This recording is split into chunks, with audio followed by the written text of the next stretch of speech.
Hola, muy buenas tardes. Mi nombre es Fabián Gutiérrez Gómez.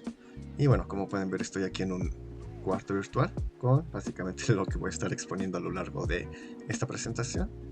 Bueno, soy estudiante de doctorado por parte de la Universidad Autónoma Metropolitana en México. Y bueno, les voy a presentar la ponencia de píxeles a polígonos, la individuación del videojuego como medio narrativo. Esta plática es parte de una investigación que yo estoy realizando, que todavía está en proceso, de hecho apenas se podría decir que está iniciando, que es sobre la ontología y metafísica del videojuego.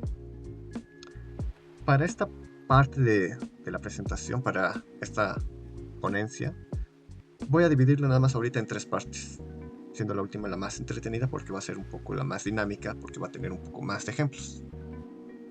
La individuación y transindividuación, concepto por el que un individuo técnico en este caso está en proceso de ser lo que es. En la segunda parte abordaré cómo esto hace que el videojuego esté en proceso de individuación en tanto su capacidad narrativa, por lo que me enfocaré en esta parte en la transindividualidad. Y bueno, y finalmente, mostraré algunos ejemplos de este proceso de transindividuación, para lo cual hablaré un poco sobre 4 casos específicos: las cinemáticas, las novelas visuales, escoge tu propia aventura y Machinimas. Bueno, pero antes de decir a qué me refiero con individuación y cómo esto está asociado al videojuego y otros medios narrativos, primero me gustaría resaltar 2 puntos importantes. El primero es sobre una ontogénesis y la segunda sobre una ontogénesis relacional. El primero es que no somos seres estables, es decir, no somos una conjunción de forma y materia que ya está dado. Al contrario, somos seres en proceso de individuación que, a resumidas cuentas y antes de entrar en detalle, se conforman con el devenir o lo que nos vamos convirtiendo en lo que somos. El segundo punto es que como tal tampoco somos individuos aislados, es decir, cuando alguien menciona que somos cuerpo y alma, deja a un lado el cómo nos conformamos tanto interna como externamente, por lo que sin estas relaciones, internas o externas, ya no seremos lo que somos. Esto aplica también para el caso de los objetos técnicos, es decir, siempre el objeto está en proceso, puesto que, de forma concreta, hay un intercambio de energías que, como se podrá ver, hace posible que se transmita, por ejemplo, este video, o que podamos seguir jugando también, o, en cuanto a lo relacional, en el caso del videojuego, por dar otro ejemplo, no existiría sin que hubiera una relación con el jugador y con un medio que lo sustenta, como la energía eléctrica, el internet o muchos otros elementos que hoy en día pues ya son tan necesarios. Es entonces que individuación, más que una cosa, es un proceso. Uno en el que el individuo es captado en una unidad relativa. Y bueno, aquí me parece que es importante verlo por partes. Aquí tenemos, por ejemplo, un diagrama que, bueno, es un poco más complicado, pero esto lo simplificará un poco. Dentro del ser, o en el devenir ser, porque está en proceso de ser algo, o sea, no es algo estable, por eso se podría decir que no es tanto ser, sino devenir en ser, hay dos fases, una fase preindividual y una fase de resolución parcial. Esta resolución parcial pues resuelve las incompatibilidades que se dan a partir de la fase preindividual. Entonces, por ejemplo, tenemos que un elemento A, supongamos una persona, o en este caso pues un videojuego, tiene energías potenciales. Estas energías potenciales es en lo que se puede convertir. Es entonces que entra en una fase de lo que en este caso el autor Gilbert Simondon, que es el filósofo francés, que me estoy basando tanto para mi trabajo como para dar esta teorización sobre la individuación, llama energías metaestables o fases metaestables. ¿Cuál es la diferencia entre, por ejemplo, lo metaestable, lo estable y lo inestable? Bueno, lo inestable es que hay un cambio que no es de orden natural, y lo estable es que ya se podría decir que hay un orden, mientras que lo metaestable es que puede haber cambios, pero también se encuentra en un orden aparente. ¿A qué me refiero con esto? Por ejemplo, cuando también se menciona, y este es un ejemplo muy común, es el ser vivo. El ser vivo está en una fase de metaestabilidad, porque bueno, si fuera estable es que ya falleció el ser vivo, porque ya no hay intercambio de energía, y bueno, inestable es cuando ya está muy alterado y puede ser que devenga a ser algo estable. Entonces, metaestable se podría decir que es algo que puede haber potencialidades. Esto entonces es la fase preindividual. Y ya cuando hay una fase de resolución parcial, es cuando ya también ya se está dando la individuación. Pero ojo aquí, porque las energías potenciales, en este caso, lo estoy ejemplificando con la energía potencial 1, la 2 y la 3 no desaparecen, se mantienen y el 1 todavía es el que va a dar pie a cambios, pero la 2 y el 3 va a continuar. Esto lo podemos ver, por ejemplo, en el objeto técnico. Es un poco más común de visualizarlo, porque la energía potencial es lo que todavía hay como de remanente. En este caso, supongamos que en el caso de los videojuegos es el aspecto gráfico o, por ejemplo, también el aspecto narrativo, que como lo veremos un poco más adelante, aún a pesar de que existe ya la tecnología capaz para crear una infinidad de ramas dentro de la narrativa, aún, y es preferible mejor, seguir nada más con un solo camino, o con la menor cantidad posible, para que también no sature al usuario. Es entonces que este tipo de energías potenciales aún prevalecen, porque no hay que olvidarlo, y eso lo voy a estar repitiendo a lo largo de la presentación. No es tanto un ser, sino devenir del ser que está en proceso. Y esto aplica tanto para individuos humanos, animales, como individuos técnicos, como es en el caso de videojuego. Y ahora entramos a...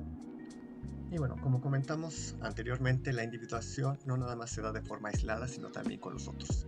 De ahí que también la individuación se hace a lo colectivo, pero aquí es lo importante, estamos hablando ahora de la transindividuación.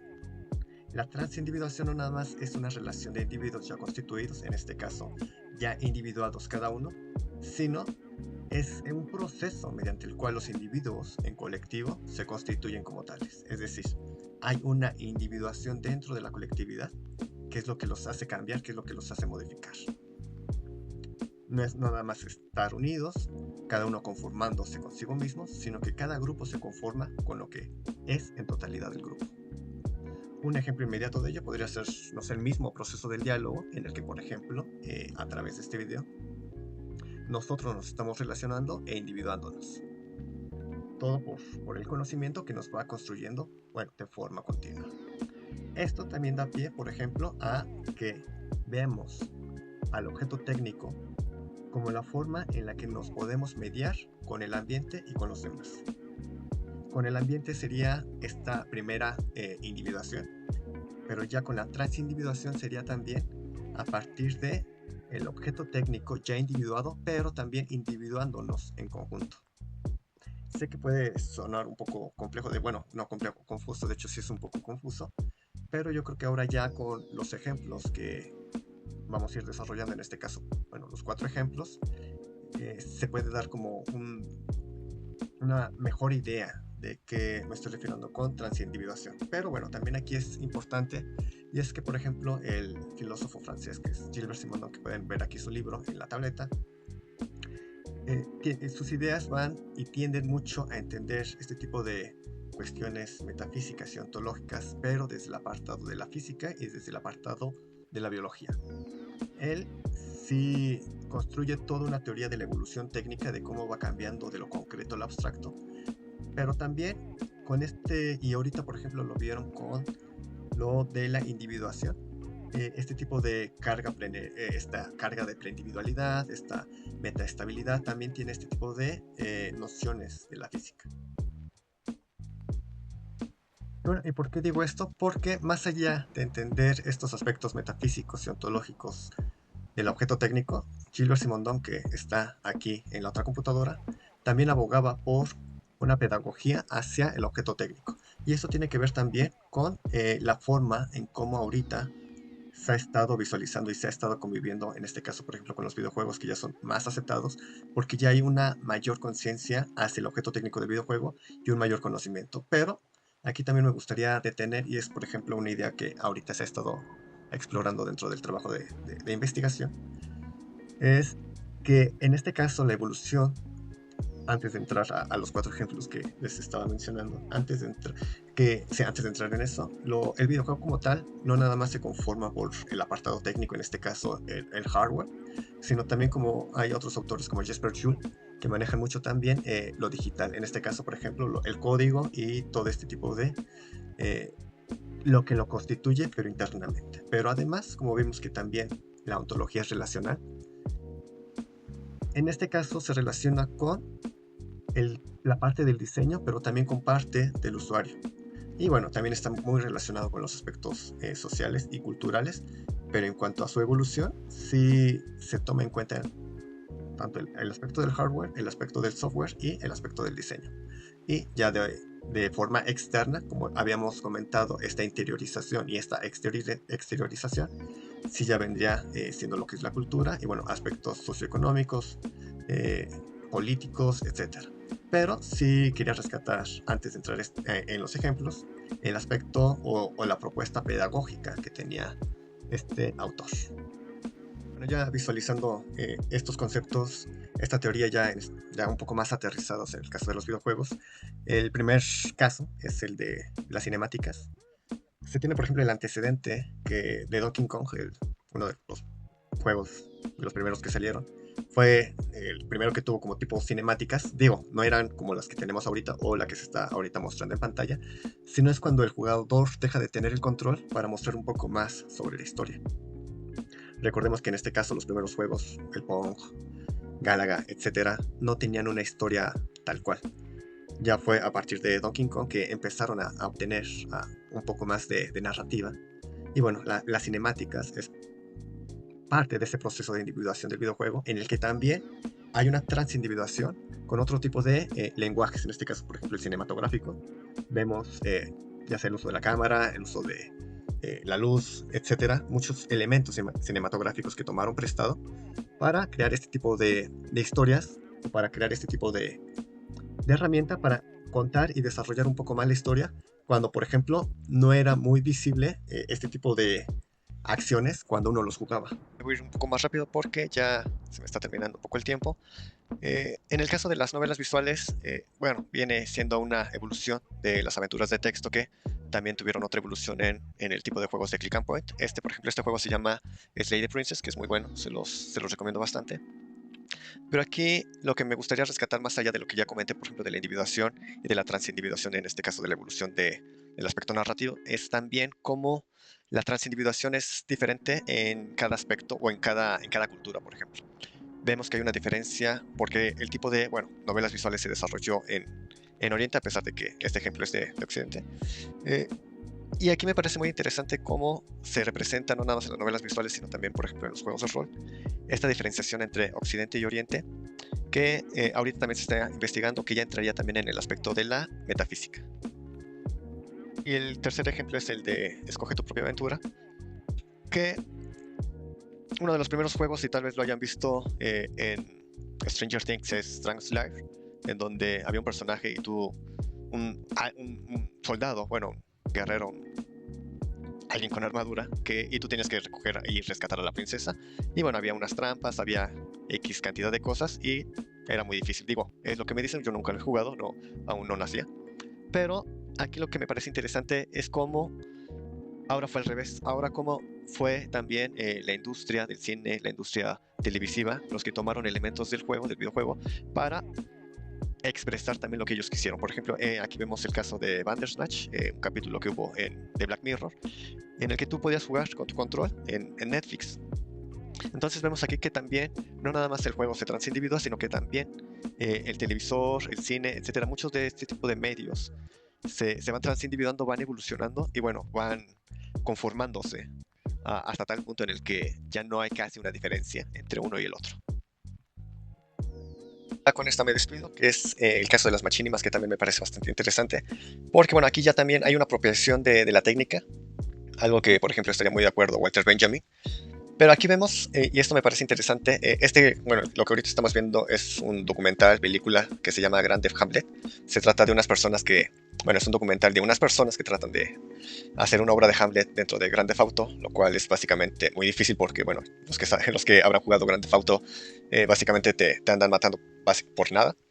Pero, bueno, tenemos el primer caso de Jerry of the Camper, utilizado, bueno, con este tipo de motor de Quake, y uno de los más famosos también, de las machinimas más famosos, fue el de Red vs. Blue. Con el caso, bueno, utilizaron el motor de juego de Halo para crear historias, y como pueden ver en este caso, son historias o tratan de contar algo muy diferente a lo que realmente estaba diseñado. Aquí sí ya hay una apropiación por parte de la técnica, bueno, una apropiación de la técnica para contar, para expresar lo que uno tiene, lo que uno quiere o lo que uno le pesa. En este caso, trataron de hacer este tipo de obra de teatro porque no podían salir por lo del coronavirus, y bueno, también dice mucho de la época en la que vivimos. Bueno, me quería despedir con este último ejemplo para ver cómo también la transindividuación del objeto técnico, en este caso el videojuego, bueno, también va muy de la mano con lo que está haciendo el usuario, no nada más por parte del diseñador, sino también con el usuario y cómo se va apropiando de este tipo de elementos técnicos para concretizar el objeto y cómo toma diferentes elementos, no nada más del propio videojuego o de lo que el diseñador le da, sino también toma otro tipo de elementos que ve, que experimenta, para crear experiencias, para crear una obra, para crearse a sí mismo, para individuarse. Y bueno, esto también se podría decir que nada más se puede ver con el caso de los videojuegos y bueno, básicamente se puede ver con cualquier tipo de tecnología, desde los memes hasta la inteligencia artificial, de cómo ahorita, a pesar de que es el objeto o la inteligencia artificial la que está creando este tipo de obras como los brain rots, etcétera, cómo hay una transindividuación y cómo hay una apropiación también de este tipo de cosas que está generando algo, porque no sabemos quién lo está generando, no hay nadie que lo esté generando, pero sí hay una apropiación y bueno, ya al menos aquí he visto que hay desde teatro hasta conciertos tocando este tipo de personajes que no tienen básicamente eh, quién los hizo, no hay una propiedad intelectual como tal, pero sí ya hay una apropiación, ya hay una transindividuación de este tipo de elementos técnicos. Y bueno, es por mi parte todo. Muchas gracias. Y bueno, sigamos transindividuándonos y bueno, sigamos transindividuando el videojuego. Muchas gracias.